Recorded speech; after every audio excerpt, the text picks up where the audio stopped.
Hello everyone, good evening to all of you. जैसा कि सबको पता है कि एग्ज़ाम्स बहुत पास में हैं, तो इसलिए अब हमें रिवीजन के ऊपर फोकस करना है, सैम्पल पेपर्स को सॉल्व करना है। तो आज का जो वीडियो है उसमें मैं जो बोर्ड क्लासेस हैं 10th एंड 12th उनके लिए सैम्पल पेपर को भी स्टार्ट करने वाली हूँ। तो जो सबसे पहले स्टार्टिंग है वो 12th क्लास के साथ में है। यहाँ पर जो सैम्पल पेपर फर्स्ट है उसका पार्ट फर्स्ट आपके साथ में मैं डिस्कस करूँगी। उसमें 10 to 15 जो क्वेश्चंस हैं उनको आपके साथ में डिटेल में देखूंगी। तो आइए स्टार्ट करते हैं आज का वीडियो। तो जैसे सभी को पता है कि जो कोविड-19 की सिचुएशंस हैं उनमें जो कि नंबरिंग ऑफ क्वेश्चंस थे वो डिक्रीज हुए हैं। 36 क्वेश्चंस की जगह 33 क्वेश्चंस हुए हैं। तो उनका पैटर्न किस तरीके से कैसे क्वेश्चंस आएंगे, तो मार्क्स तो वही सेम थ्योरी के लिए 70 मार्क्स फिक्स है। टाइमिंग्स की बात की जाए तो वो भी 3 आवर्स की है। तो जनरल इंस्ट्रक्शंस की बात करते हैं कि जो उसमें सेक्शंस होंगे तो वो सेक्शंस जो होंगे section A, section B, section C, section D, तो कुल 4 सेक्शन यहाँ पर आपको देखने को मिलेंगे। और टोटल क्वेश्चन का जो नंबर होगा वो 33 होगा। सेक्शन ए जो है उसमें 14 क्वेश्चंस हैं जो कि 1 मार्क के होंगे, जिनमें बेसिकली 2 क्वेश्चंस जो होंगे वो स्पेसिफिकली केस बेस्ड स्टडीज के या केस बेस्ड क्वेश्चंस होंगे।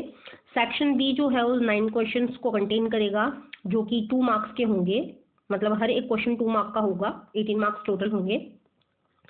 सेक्शन सी जो है उसमें 5 क्वेश्चंस होंगे, हर एक क्वेश्चन 3 मार्क का होगा। और जो सेक्शन डी है उसमें 3 क्वेश्चंस होंगे 5-5 मार्क्स के।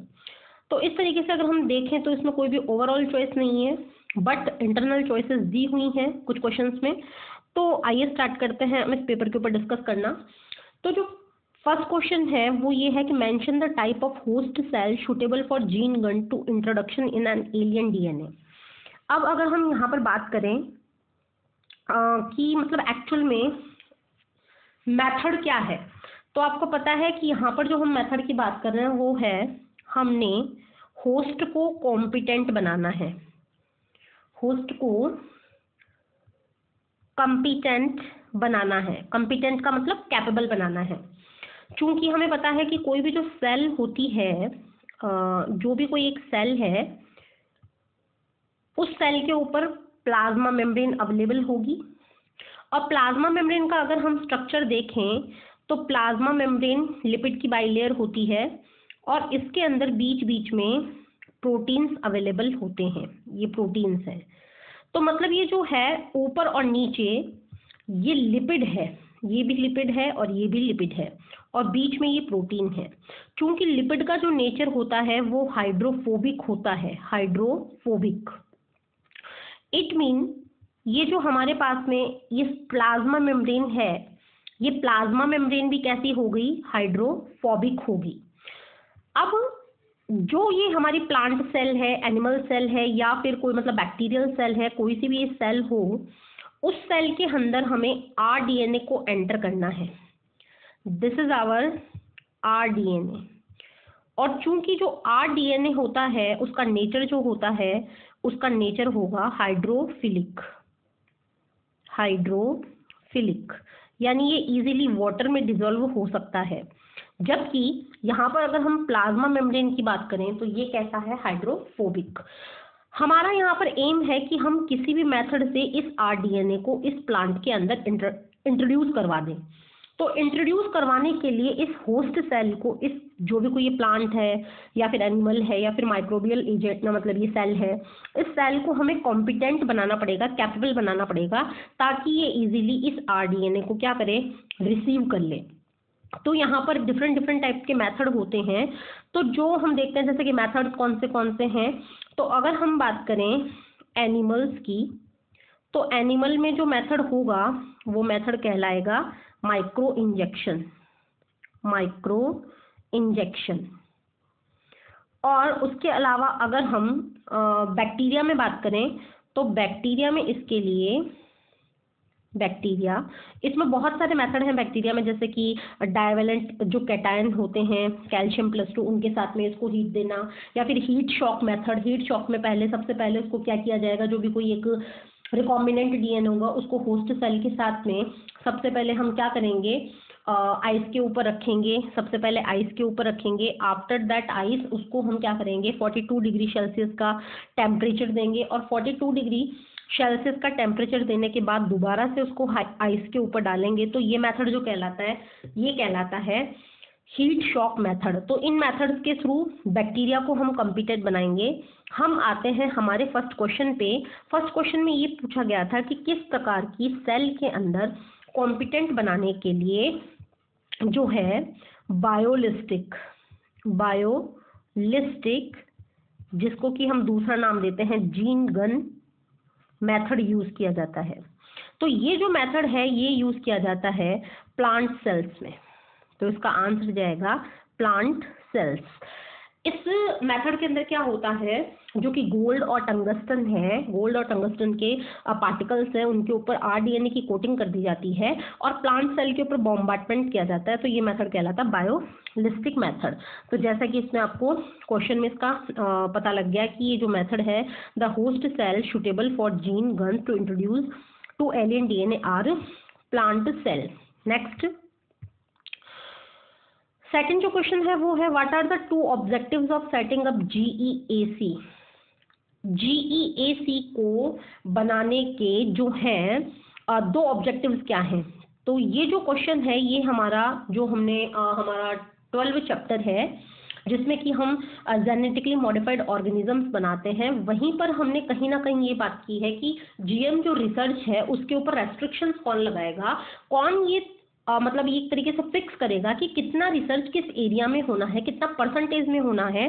तो वहाँ उस चीज़ को निश्चित करने के लिए एक मतलब कमेटी का वो किया गया है और उस कमेटी को हम कहते हैं जेनेटिक इंजीनियरिंग अप्रूवल कमेटी। और इस कमेटी को जो ऑब्जेक्टिव्स हैं वो दो हैं, और वो ऑब्जेक्टिव्स क्या क्या हैं इसके। जो पहला ऑब्जेक्टिव है वो ये कहता है कि ये जो जीएम रिसर्च की जा रही है, जेनेटिकली मॉडिफाइड ऑर्गेनिजम्स बनाए जा रहे हैं, इनकी वैलिडिटी क्या है, ये सही भी है या गलत है।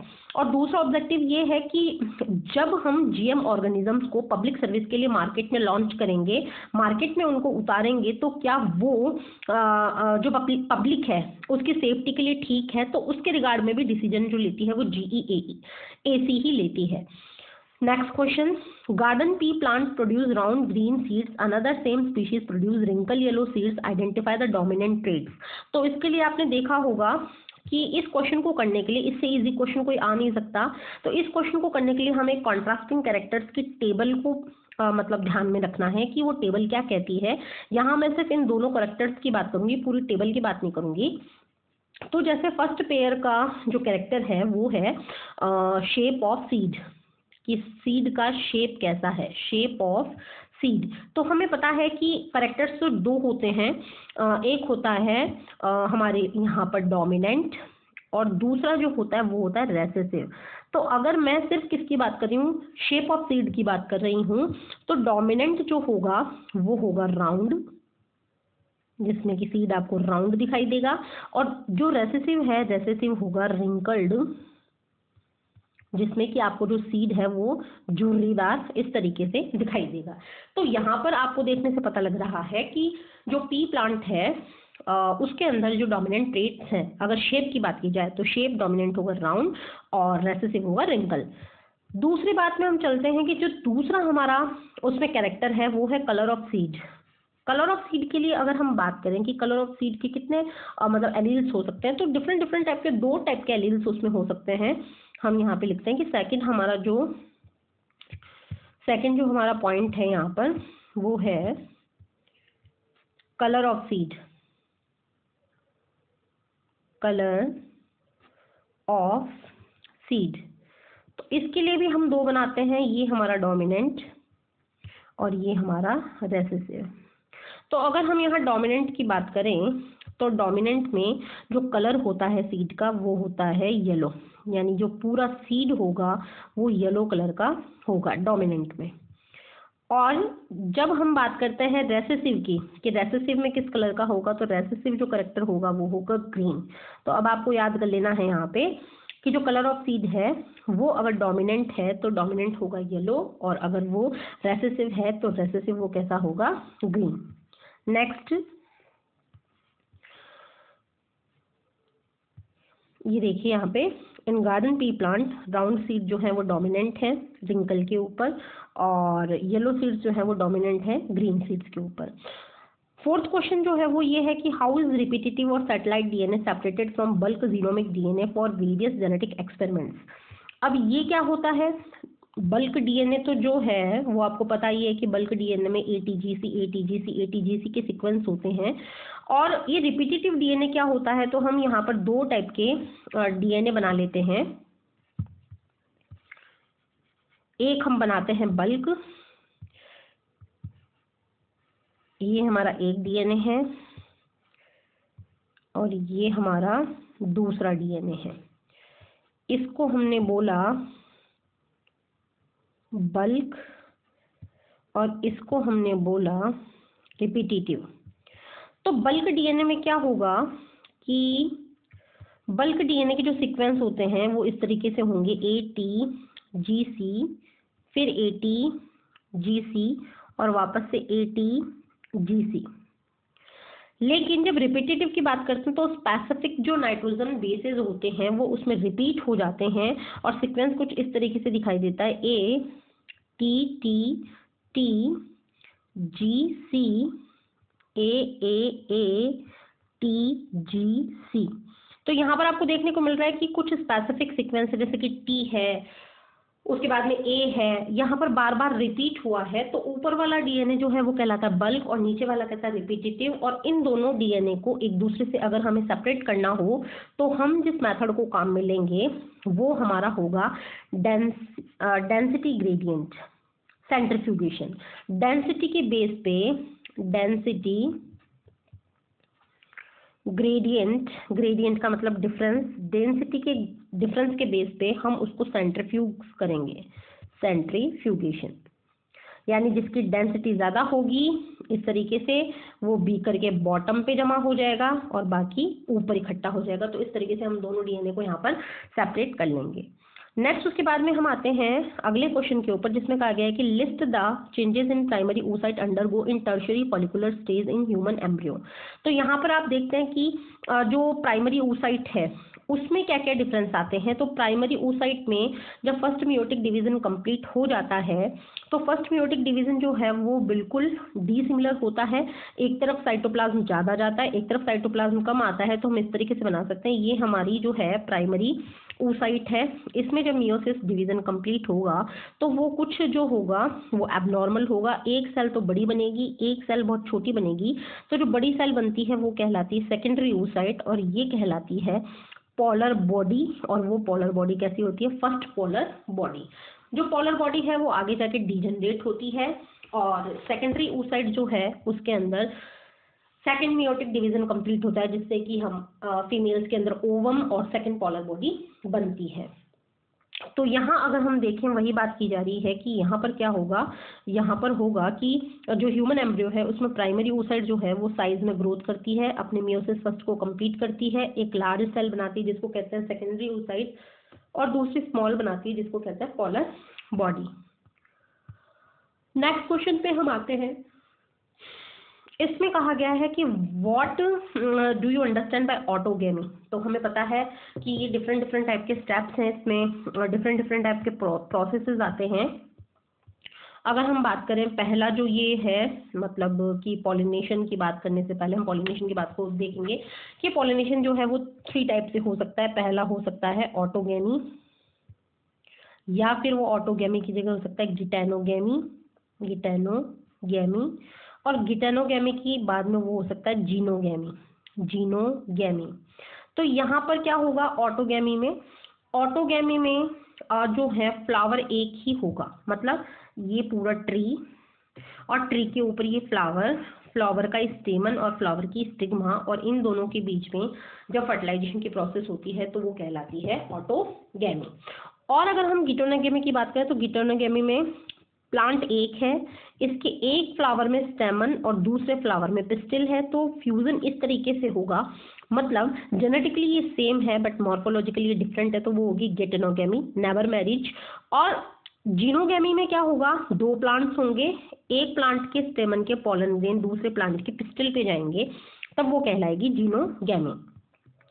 तो अगर हम यहाँ पर बात करें कि ऑटोगैमी किसमें होती है, तो ऑटोगैमी जो है ट्रांसफर होता है पोलन ग्रेन्स का एंथर से लेके स्टिग्मा तक।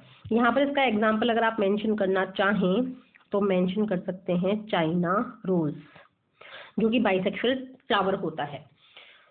नेक्स्ट उसके बाद why does the activated sludge have ability to settle quickly in sewage treatment plants. तो हमें पता है कि जो सीवेज ट्रीटमेंट प्लांट हम देखते हैं वहां पर 2 टाइप के टैंक्स की बात करनी है। एक टैंक होता है एरेशन टैंक और दूसरा जो होता है वो होता है सेटलिंग टैंक। तो सेटलिंग टैंक में ये जो एक्टिवेटेड स्लज होती है इसको जल्दी से, इसमें कैपेबिलिटी होती है कि वो जल्दी से बॉटम पे फिक्स हो जाती है। वो क्यों फिक्स हो जाती है, ताकि जब भी ज़रूरत पड़े तो टाइम टू टाइम उसमें से थोड़ा बहुत अमाउंट निकाल कर किस में ऐड किया जा सके, एरेशन टैंक में ऐड किया जा सके। और वो एरेशन टैंक में डाला गया जो मटेरियल होगा वो एज एन इनोक्यूलम यानी स्टार्टर की तरह इसमें वर्क करेगा। तो वो बन जाएगा यहाँ पे स्टार्टर यानी इनोकुलम के तौर पे, जिसमें कि स्मॉल अमाउंट में जितने भी एरोबिक बैक्टीरिया होते हैं वो होंगे और वो यहाँ पर आकर फ्लॉक्स का फॉर्म करेंगे और जो भी ये एक्सक्रीटा है, जो भी वेस्ट प्रोडक्ट है, उनको डाइजेस्ट करने का वर्क करेंगे। नेक्स्ट क्वेश्चन है what is the role of antibiotic resistance gene in vector.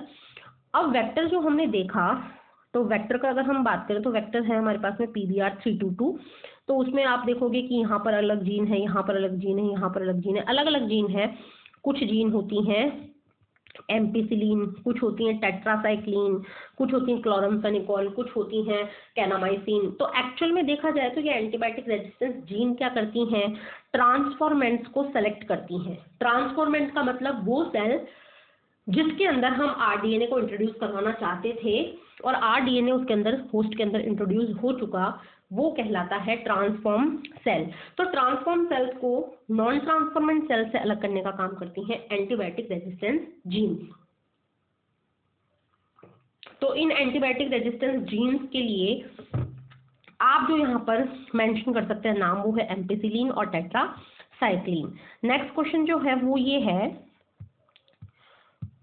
mention the useful as well as harmful drug obtained from the latex of poppy plant। तो सबसे पहला question यहाँ पर ये क्लियर कर लेना चाहिए कि पॉपी प्लांट का नाम साइंटिफिक यानी कि बॉटनिकल क्या होगा, तो वो नाम होगा पैपेवर सोमनीफेरम। ये भी कभी कभी एक नंबर में रिपीट होता है, सोमनीफेरम।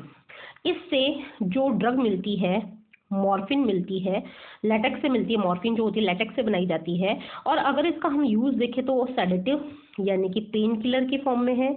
सेडेटिव का मतलब पेन किलर।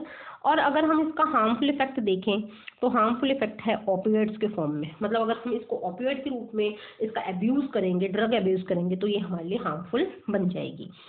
नेक्स्ट उसके बाद में जो है ट्रांसजीन की, ट्रांसजीन क्या होती हैं, तो देखिए मान लीजिए ये मेरी प्लांट सेल है और प्लांट सेल के अंदर मैं किसी एनिमल सेल की एक स्पेसिफिक जीन को इंट्रोड्यूस करवा रही हूँ। ये तो है एनिमल और ये है प्लांट।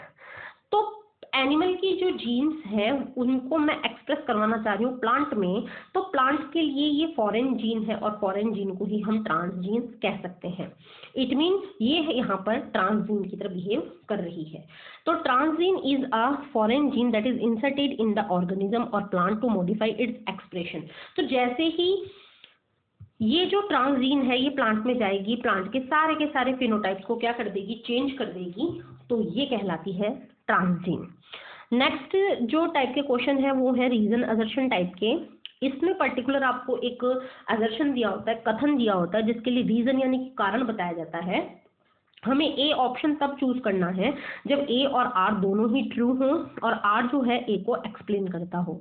बी हमें तब चूज करना होता है जब ए और आर दोनों ट्रू हो बट आर जो है ए को एक्सप्लेन नहीं करता हो। और हमें सी तब चूज करना है जब ए ट्रू और आर फॉल्स हो। फोर्थ को हम तब चूज करेंगे जब ए और आर दोनों फॉल्स हो। तो हम जो पहला इसमें स्टेटमेंट देख रहे हैं वो ये है कि tropical rain forest are disappearing fastly from developing countries such as the India. क्या ये बात सही है?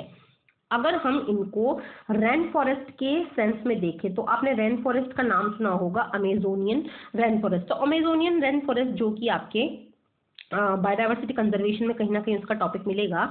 तो हम उसमें देखते हैं कि उसमें इतने सारे प्लांट्स और इतने सारे एनिमल्स हैं, तो कि कभी ना कभी वो 14% एरिया को कवर करता था। ये हमारी एनसीईआरटी कह रही है कि वो 14% एरिया जो है उसको कवर कर रहा था, लेकिन वहां पर सोयाबीन की कल्टीवेशन के लिए, जो सोयाबीन है उसकी कल्टीवेशन करने के लिए, और जो ग्रेजर्स है, ब्राउजर्स हैं, उनको वहां पर फीडिंग करवाने के लिए पूरे के पूरे जो भी ट्रॉपिकल रेन फॉरेस्ट थे, अमेजन रेन फॉरेस्ट थे, उनके अंदर हार्वेस्टिंग की गई, कटाई की गई, जिससे कि अब उनका जो ये परसेंटेज है 14% से डिक्रीज होकर 6% के लगभग रह गया है।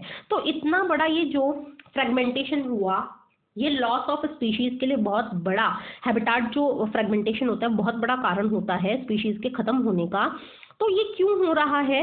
बिकॉज डेवलपिंग कंट्रीज यहाँ पर अपने डेवलपमेंट के आसार देखती है। जो डेवलपिंग कंट्री होती है वो वहाँ पर एग्रीकल्चर फार्म बनाती है, इंडस्ट्रीज सेटल करती हैं।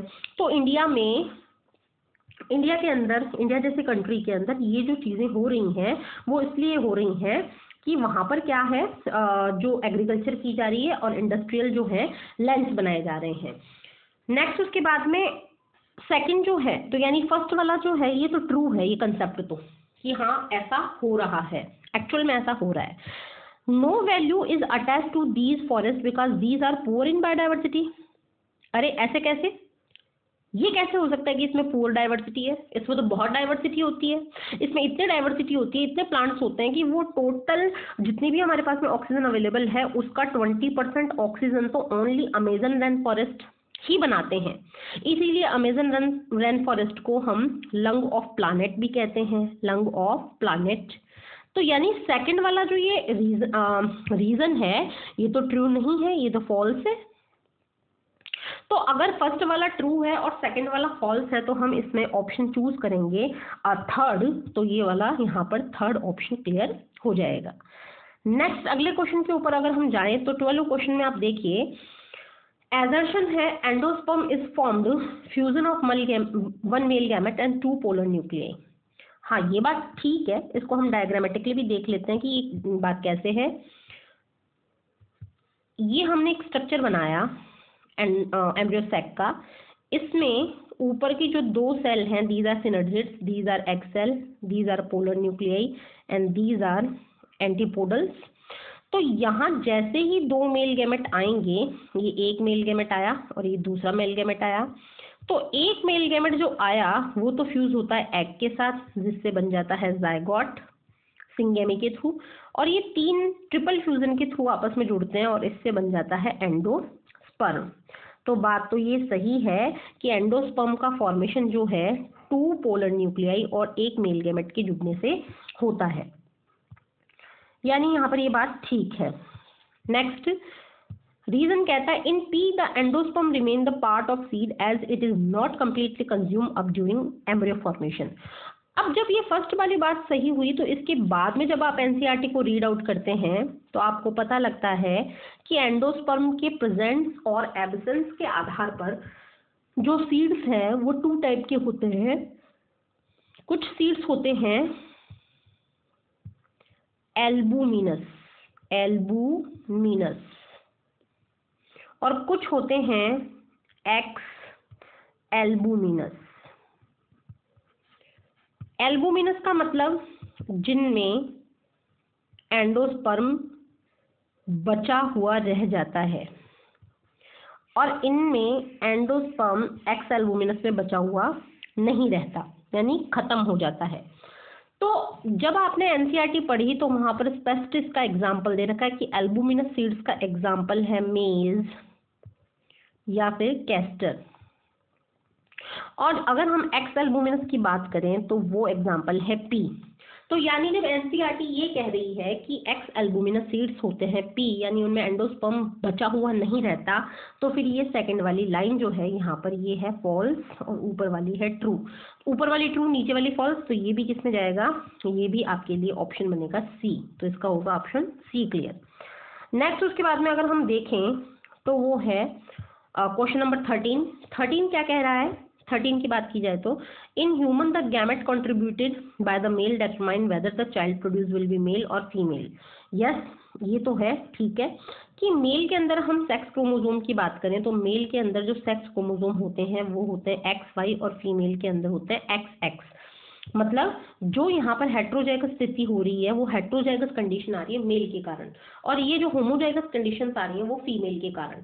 तो ऑब्वियसली सेक्स को डिटरमिनेट करने के लिए जो क्रोमोसोम दिए जाते हैं, कंट्रीब्यूट किए जाते हैं, वो ह्यूमन मेल के थ्रू किए जाते हैं। तो हमारे यहाँ पर जो फर्स्ट वाला है वो ट्रू ऑप्शन है। सेकंड है sex is human is polygenic trait depending upon the cumulative effect of gene on X chromosome and Y chromosome. Cumulative का मतलब मिला जुला।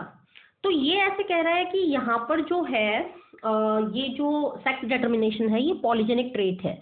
तो सबसे पहले तो हमें ये समझना पड़ेगा कि पॉलीजेनिक ट्रेट क्या है। पॉलीजेनिक ट्रेट को समझने के लिए मान लीजिए ये एक सिंगल कैरेक्टर है, कैरेक्टर।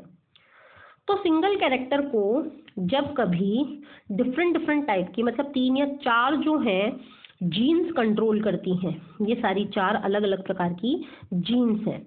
जब 2 या 2 से ज़्यादा जीन मिलकर एक ही प्रकार के कैरेक्टर को कंट्रोल करती हैं तो वो टर्म कहलाती है polygenic trait, polygenic character.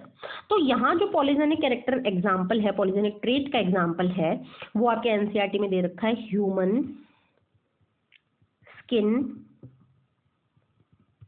Colour, human skin colour, this is the polygenic trait.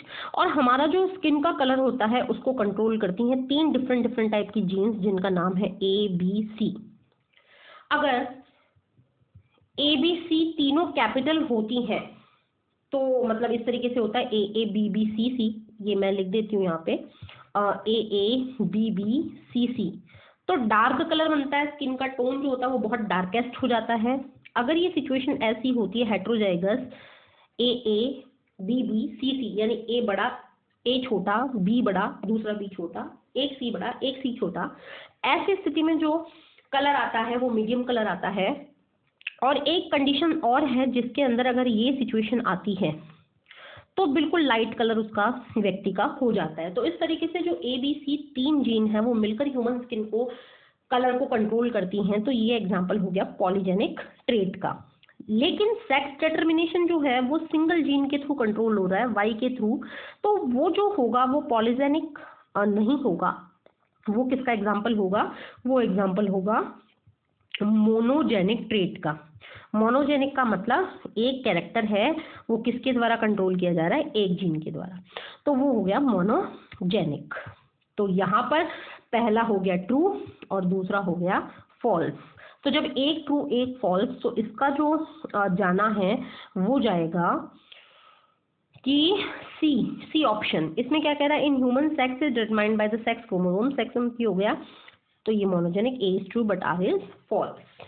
तो यहाँ पर भी सी ऑप्शन आएगा। नेक्स्ट उसके बाद में लास्ट क्वेश्चन जो है हमारा तो वो है एमनियोसेंटेसिस के लिए कि amniocentesis technique is frequently used to foetal disease treatment in India. यहाँ पर बात ये आती है कि एक्चुअल में अगर देखें तो ये एमनियोसेंटेसिस क्या होती है। तो मान लीजिए कि ये मदर का वुम्ब है, this is the womb, uterus of the mother, और इस वुम्ब के अंदर ये फीटस जो है ये फीटस अटैच हो रहा है एंडोमेट्रियम से। और फीटस जो अटैच हो रहा है तो फीटस के चारों तरफ स्पेशल काइंड का एक फ्लूइड भरा हुआ रहता है। उस फ्लूइड को हम कहते हैं एमनियोटिक फ्लूइड। तो ये जो फ्लूइड है this is the amniotic fluid. इस एमनियोटिक फ्लूइड में क्रोमोसोम का पैटर्न कैसा है? क्रोमोसोम का पैटर्न XX है, XY है। तो क्रोमोसोम्स के पैटर्न के बेस पे जो एमनियोटिक फ्लूइड में भरा है उस क्रोमोसोम के पैटर्न के बेस पे हम फीटस से रिलेटेड जितनी भी डिजीज होती हैं उनको डायग्नोस करते हैं। तो ये प्रोसेस कहलाती है एमनियोसेंटेसिस। तो फर्स्ट वाला जो है ये हो गया हमारे लिए ट्रू। सेकंड है कि this technique can be used for sex determination of child. तो जब हमने ये डायग्राम बना ही लिया है, हमें पता है कि इसमें क्या होना है। इसमें क्या होता है कि जैसे आपको पता लग रहा है कि इसमें डिजीजेस का तो पता लगता है लेकिन इसमें एक्स सिचुएशन है या एक्स वाई सिचुएशन है, इस बेस पे फीटस का जो है वो सेक्स भी डिटरमाइन किया जाता है, सेक्स के बारे में पता लगाया जाता है। तो ये जो होता है ये भी ट्रू है। तो एक्चुअल में देखा जाए तो असर्शन भी ट्रू है, रीजन भी ट्रू है, बट रीजन जो है, ये रीजन जो है असर्शन को एक्सप्लेन नहीं कर रहा, इनके बीच में कोई कनेक्शन नहीं है कि जिसकी वजह से उसको एक्सप्लेन किया जाए। तो इसमें जो ऑप्शन होगा वो होगा बी, बिकॉज यहाँ पर जो ए है और आर है वो ट्रू है, बट आर जो है ए को एक्सप्लेन नहीं कर रहा। आई होप मैंने आपको फर्स्ट सैम्पल पेपर के 14 क्वेश्चन यहाँ पर एक्सप्लेन किए हैं, समझाने की कोशिश की है, आपको 14 क्वेश्चन समझ में आए होंगे। नेक्स्ट इसी का जो रिमेनिंग पार्ट है वो हम नेक्स्ट वीडियो में क्लियर करेंगे। तो तब तक आप इन क्वेश्चंस को रिपीट कीजिए और नेक्स्ट वीडियो आने का वेट कीजिए और चैनल के साथ जुड़े रहिए। और तब तक के लिए हैव अ नाइस डे।